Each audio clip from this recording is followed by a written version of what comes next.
Hi, my name is Philip Bither. I'm the curator for performing arts here at the Walker Arts Center. And with me is Mathew Janczewski, who is a choreographer and an arts leader and a dance figure of note here in the state of Minnesota, but known nationally as well.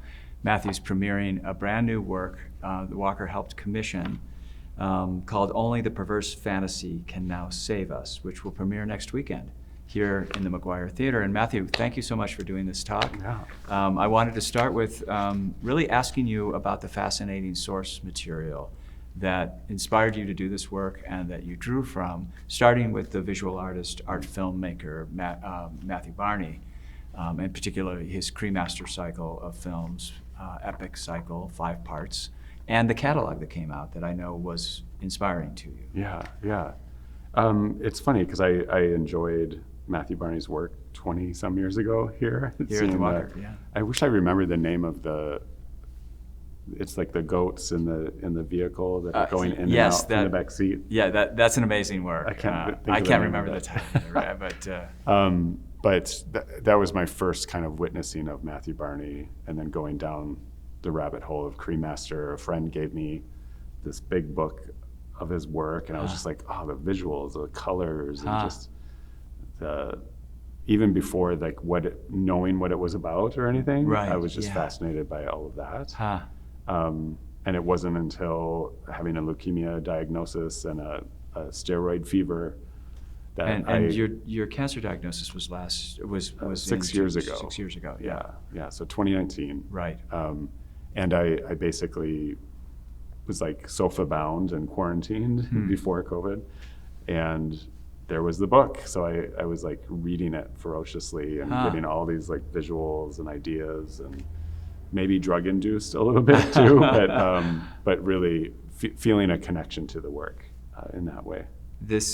Someone described as these kind of enticingly hypnotic worlds that he creates, and the images. You've always been a visual maker in dance and dance theater, but you mentioned your diagnosis with cancer, and some of the things you discovered when you found you had leukemia, had to go through chemotherapy, in relationship to the specific thematics of Matthew Barney's Cremaster. Could you talk about that? Yeah. So the chromosome shift, basically. It was fascinating to me that perhaps I was born with this chromosome shift of leukemia, or it just developed suddenly, like out of nowhere. Right.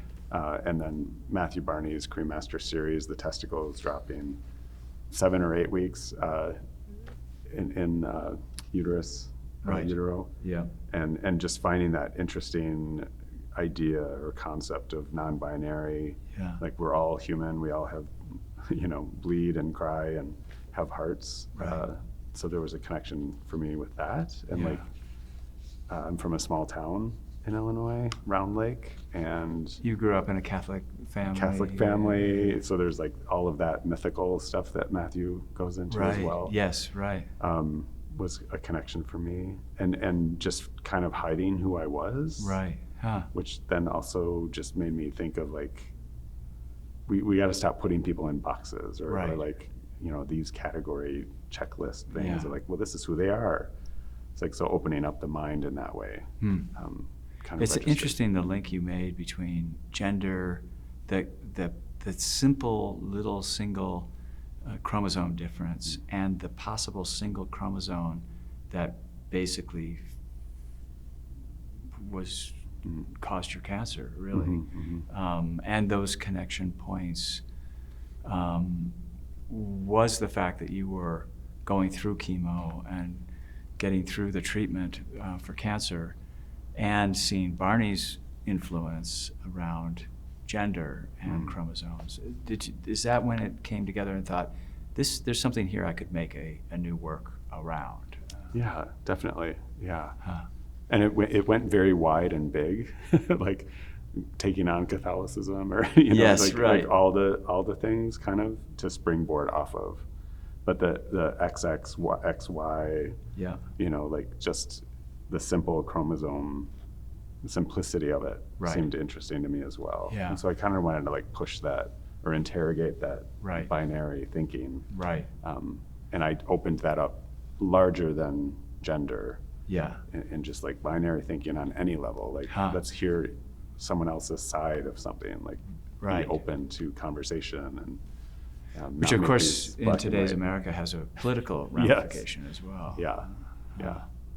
Did you find that when you started to delve into it, were you drawn to the imagery that you initially were inspired by from Barney, or were you interested in the philosophical questions around what defines us as people and what can cause us to be ill or to be who we are or not? I mean, was it both? That you It was a little bit of both. I definitely, the Cremaster book that I had was minty green and like the colors that Matthew uses. Right.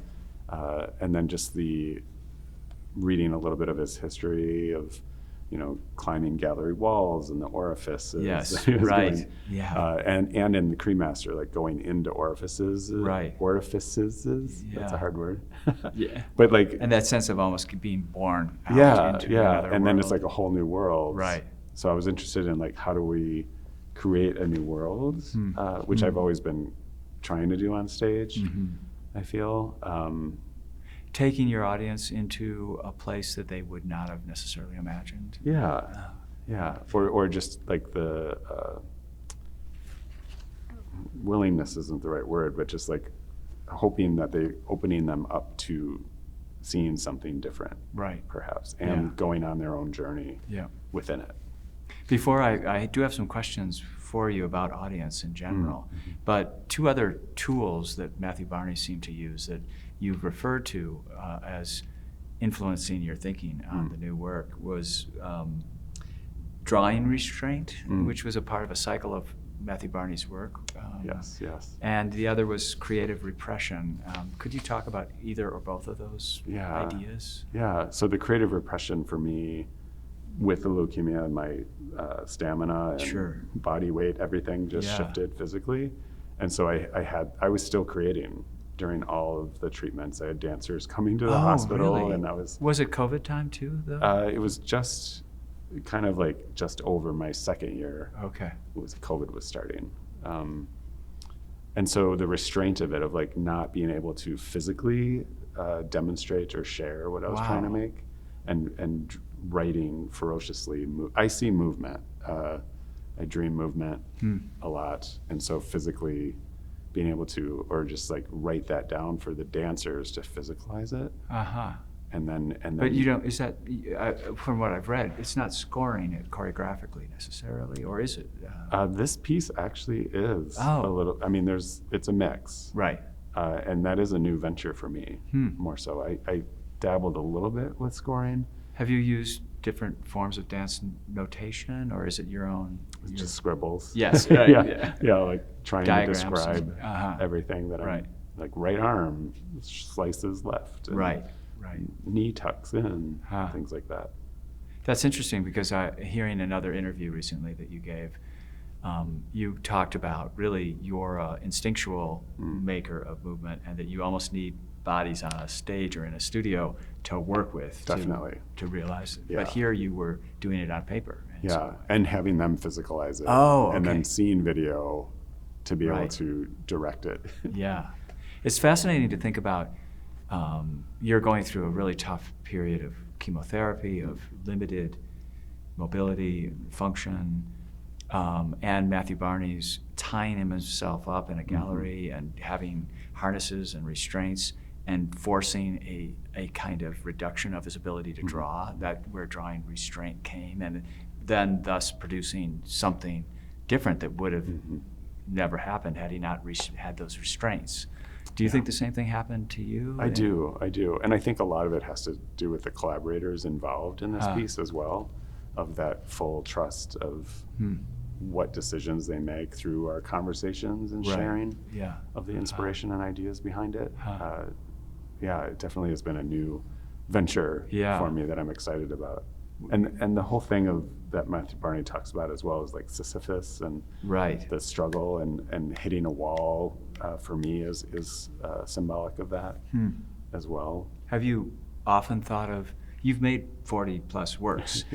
Have you found most of the works you've done having a Sisyphusian kind of moment or whole process of feeling like you're just having to keep pushing that boulder up the hill? I think definitely. I think it's part of being in the dance Right. career, Yes, honestly. yeah. Right. You know, it's like, and I'm stubborn. Right, so, right. So I am just going to keep pushing that Huh. boulder up the hill. Yeah.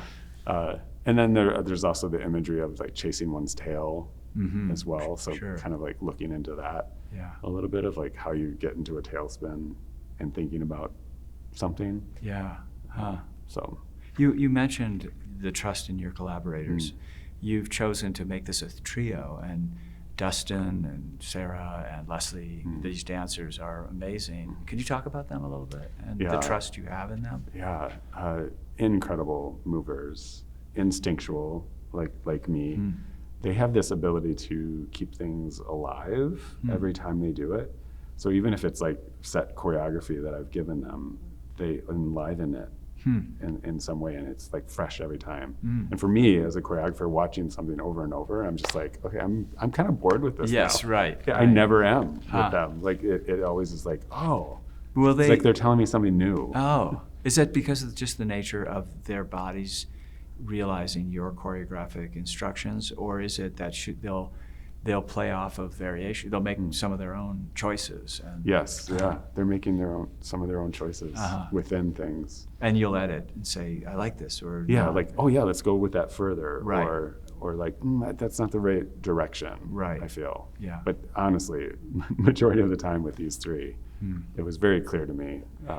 And putting Dustin, you've worked with for a long time. Yeah, about right? 13 Okay. years, maybe more now. Have Yeah. you Leslie was in your work last year, right? I've been lucky to have her for a few now. Okay. I always wanted to work with Leslie, Huh. like from the second I saw her perform. Right. So it's so nice to have that relationship now. Leslie O'Neill, I guess we should Leslie use people's O'Neill, last yes, names. yes. And Sarah McCullough moved here, gosh, I think in 2017 or 18, and pretty much started playing with me in the studio from that point on. Wow. And has been in several of our works as well. So It's, I do want to ask you about the other collaborators, but it is a fairly big space. I know when we first started talking, we thought a little bit about gallery spaces, you know, given the influence of Barney and things like that. That was not available immediately, but I was relieved and grateful when you said, oh, I could imagine something for the McGuire Theater Art. It's a very dark space, unlike a white cube of a gallery.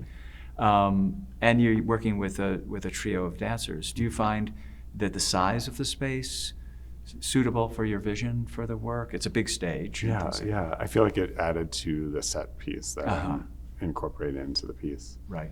To kind of You're using fabrics and fabrics, and like I want to limit the space, but also have like a breathable limit to the space, Right. and have like a womb-like feel to it. So yeah. I'm always like, do I want to give stuff away? Oh yes, But- that. Well, this will probably be seen after. Great, It's over. great. So, Yeah, and I think it was always clear to me that it was a trio. I feel in the well, I actually was Why is thinking that? a quartet at one point, Okay. but Yeah. I don't know. I felt like kind of showing the range of XX, XY, Right. and the non-binary. So Yes. Oh, to simplify it in interesting. that way. Yeah. But then there's such a spectrum Right. of all of that. So it could be, 50 people out there. Yeah. Honestly. Right. But as an odd number, Mm-hmm. it can also there can be sort of a sense of tension as well Yes, as yeah. cohesion. Yeah. And I think I really work well with trios. I feel like through the years, it's like I feel really a strong connection to that. Yeah. Joshua Clausen is the composer, noted Minnesota-based classical composer and innovative experimental music creator. Could you talk about his music, how you've worked with him on this work? Yeah. We've worked several times now, maybe since 2018 as well, actually. And that was a score that I heard on the radio originally, is how we met. And then we collaborated again on Thermal That you did over at at the American Swedish Institute. Yeah. And working with him for this project has been, I feel like life is throwing us some curveballs as part of this process and the world we're in right now, which has been interesting. So unsettled at this moment. Yeah. And so I do feel like Joshua has this childlike way about him that is inspiring and like sees things within the movement that influences what he's making in such a different way, or even says things to me that I'm like, oh, you know, like how do I incorporate that even more to be more visible? So it's not like you asked him to compose a score and then you set movement to it. You guys have been in conversation about it all. I mean, he has, again, because we have been working together for about not 3 years, since 2018. Yeah. It's more than that. 6 years. I have a lot of samples of Joshua's as well, and I'm like, oh, we didn't get to that one yet. So it's almost like a little, you know, compiling of his music that I like, that didn't fit into the other piece. Oh, and so then I can talk to him, and I was like, oh, I really liked this Bad Spider, it was titled, you know, and then I'm like, can we investigate that again? I can see if it works within this. And then he goes off. And oh, wow. Like, and augments that initial sample, or? Yeah, or it just takes it further. And then I'm like, I don't really know how I feel about this sound that you have coming in here. Like it doesn't work for me. And then we collaborate on fixing that, or we discuss like, this is the why it doesn't work, or this is the why it should be there, Matthew. Yeah. So, well, it sounds like it's a very collaborative and exciting process of a composer and a choreographer working together to shape something, you know, rather than either one or the other side is responding to the others. Do you, when you earlier in our conversation talked about the different points of inspiration, from your cancer treatment to Matthew Barney to questions around reflection on gender and gender mutability, is it important for your audiences to know those source materials, or are you comfortable with them just walking in cold, experiencing it? It can be a somewhat abstract experience, but finding their own interpretations to what they're seeing. Definitely, yeah. And I definitely make work to be interpreted and open. Right. You know, someone might see something else and then another, you know, and I think that's important. Abstract enough, but still getting to kind of a feeling from it. Do you find, in talking to the lay people in our world that we live amongst, that's one of the biggest challenges for people with dance, is that the abstract nature, they don't know if there's how to judge it, or like if it's okay to be like, oh, it's not like I an felt athletic. this. Yes, if that's valid and things like that. Do you have tricks or ways, you've developed a really nice audiences following your work over the years, ways that you can perhaps lessen the intimidation factor for people around them feeling comfortable coming to their first dance performance, or perhaps? That's a great question. That's a hard one, actually, I think, to answer, because I do like to show some prowess of the dancer's abilities to kind of physically connect with something on that kinetic level. Like on almost an athleticism, virtuosity. Little virtuosity. But I do hope that people just let it wash over them, and that they can have their experience of it. You know, and so much of that thing of like, I just don't get it, or I'm trying to put a narrative into something. Is so much about how lay people, you know, are engaged with things, that they're just not exposed to enough dance. To be able to be like, oh no, I just can watch this. Like when I look at a painting, I don't have someone telling me the narrative of the painting behind. Or listen to a piece of music. It's like, let yourself go. I sometimes blame the dominance of the literary in theater going. And so the well-made play kind of trains people over centuries, thousands of years, that you know, that they should be following a linear storyline, and therefore, when people see something that's somewhat more open and abstract, it's hard. They're wondering, how do I read the story Yeah, exactly? yeah, that's true. Do you find that a need or desire to please an audience or to almost seduce an audience is in conflict with your desire, your need to make what you see your own vision and to not necessarily be influenced by what some generic audience may want to see or something like that? Is that something you have to work through when you're making? I'm aware of Yeah. an audience. Like Right. I definitely want to be communicating Right. with them, even if it is this abstract space Yeah. we're going into together. Right. So I do try to create a welcoming environment Right. within that. Yeah. But the piece definitely reveals itself in the process. So even if I have all these ideas of the springboarding from Right. Matthew Barney, and Yes. all When you these say the ideas, piece, do you mean our new work? the new work, yeah, Okay. yeah. I always follow my gut and what the piece needs to become Right. from the process. Uh-huh. Yeah. Um, And that provides you the overarching structure of the Yeah. work ultimately? Yeah, Do you find that with all your works, that they reveal themselves Yeah. and therefore are readable for yeah, definitely. even more general And audience? and definitely strengthens to have an original score and working with Joshua in order to do that. Like Oh, instead of having music that Right. I have piles and piles of music that are recorded, right. it's like in order to choreograph to that, it's you have to fulfill that music. Right. For me, I'm very musical Yeah, as well. yeah. So this connection between music and your movement, your choreography, is central for you. Yeah. Yeah. I've noted with your work over the years, it's not necessarily meaning that you're choreographing to the beat. Yeah, there's no counts. Yes, right, yeah. Rarely any Yeah. counts. Yeah, it's almost atmospheric, but then also giving into the rhythm of things. Right, yeah.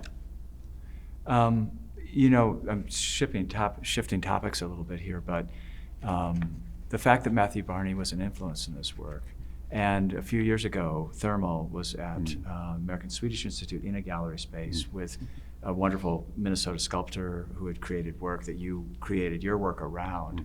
The last 20 years or so, we've seen a real blossoming of the relationship between visual art and dance. The Walker, of course, we like to think of ourselves as a leader in that world of blurring lines between boundaries. Do you think the sort of fascination that the visual art world and museums have now with dance is a good thing or Definitely. a bad thing? Definitely Or a it good comes thing. with some cautionary notes or anything like that? Yeah, it's definitely a good thing. I think more information, again, influencing or being put into the work Right. is helpful. I feel like every work I've made, actually, there's a photograph that I've been drawn to that somehow. I remember with Ugly, you showed me a Oh, yeah, portfolio of this is Yes. a work that we worked with Matthew almost 20 years ago Yeah. on commission work, and that was drawn from some images around fashion and Yeah. beauty and Yeah. things like that. Yeah. Yeah, exactly. I think that's what happens for me. It's like I go down the rabbit hole of music. I go down the rabbit hole of all these images that for some reason I'm drawn to, and then it's like not knowing what it is for in a way. Right. But then it's like, oh, this is what this is and why. Or my mind is just in a specific place, and then I'm drawn to what needs to be drawn to in a way. Right. So yeah. Is there anything before we move away from your new work that you feel is important for people to know about the work? Those who may never get to see it, or those who might hear this interview before they get to see it someday, and things like that, or things for me as I talk to audience members and things should remember about it beyond the things we've just talked about. Yeah, I think, for me, the crux of the work is transformation, and that change can just happen, and shifts just happen, and kind of how we respond to those, and the transformation of growing beyond that or through it.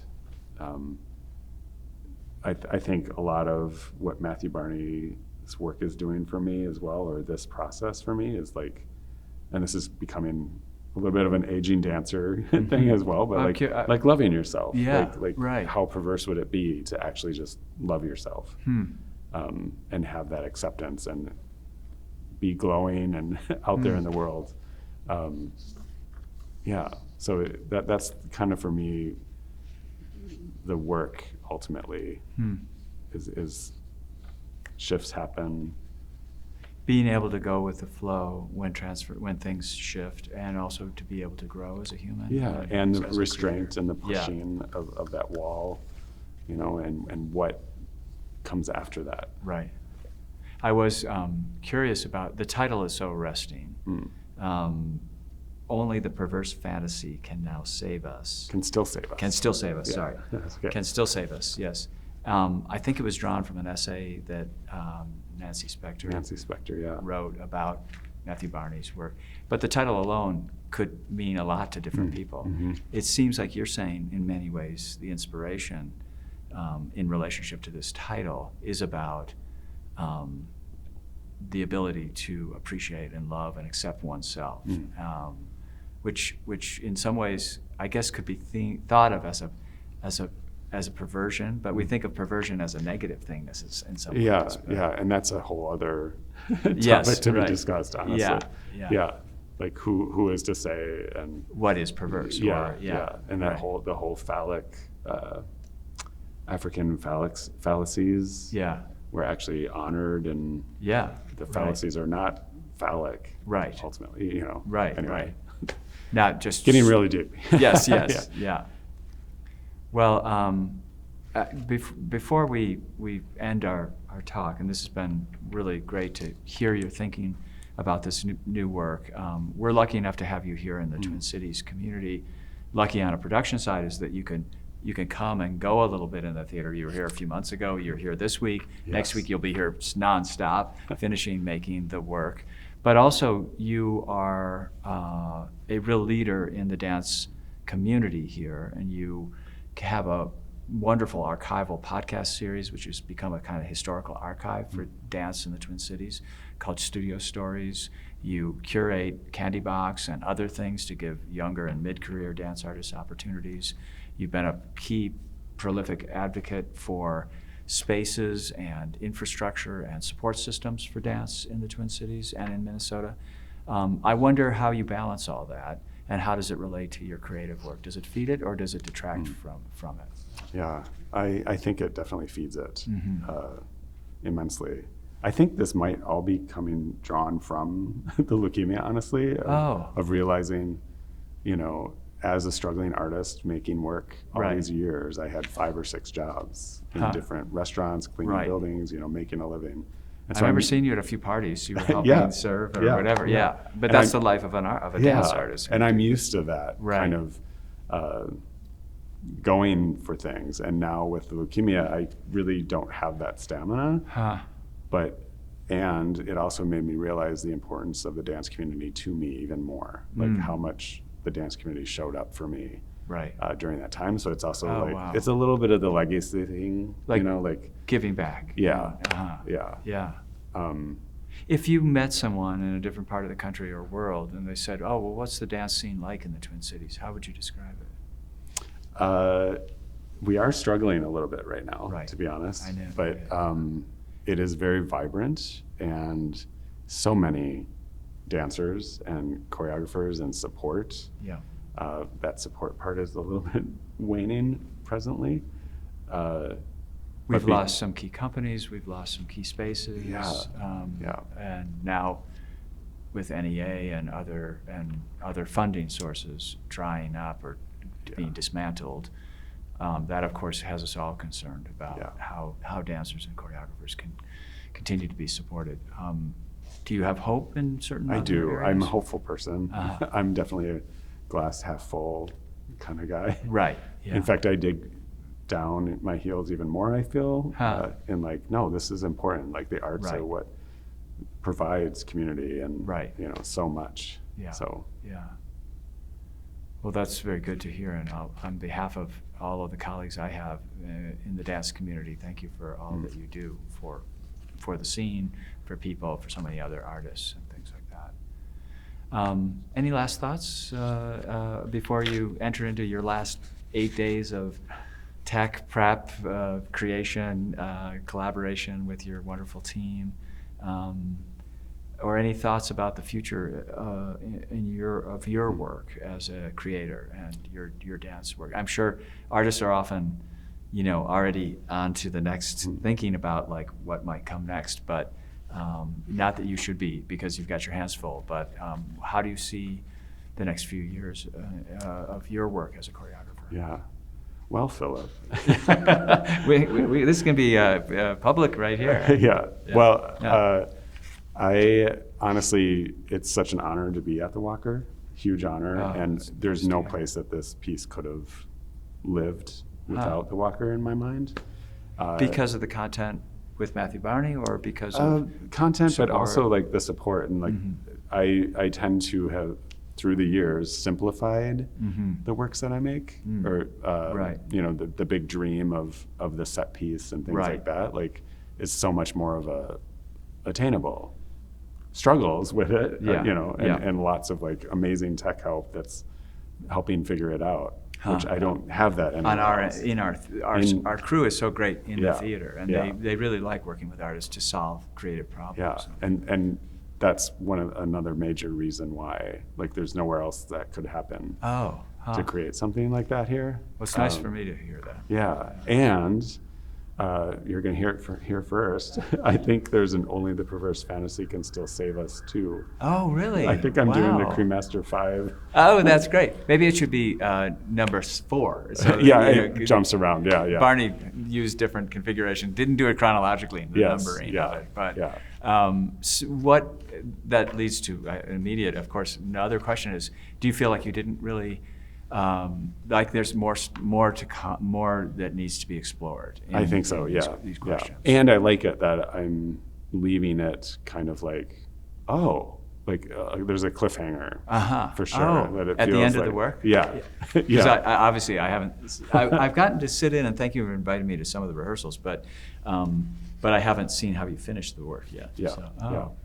Which was just revealed to me about 2 weeks ago. as Oh, well. really? And that's when you started thinking That's maybe. when I was like, oh, there's some more here. Oh, great. But more in like more investment in this very specific thing. Right.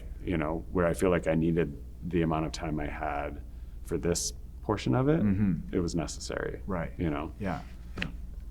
Otherwise it'd be like a really long It'll be performance as well. 3-hour work, durational work. Yeah. But, well, that's exciting for us to hear that we may have helped plant a seed for a subsequent work or a cycle or something like that. Yeah. So that's fantastic. Well, Matthew, thank you so much for taking this time. We can't wait for next Friday night when we premiere with you this work. And we wish you the best these next few days of the final putting the pieces together. Yeah. Thank you. Yeah. Thanks, Phil. Thanks so much.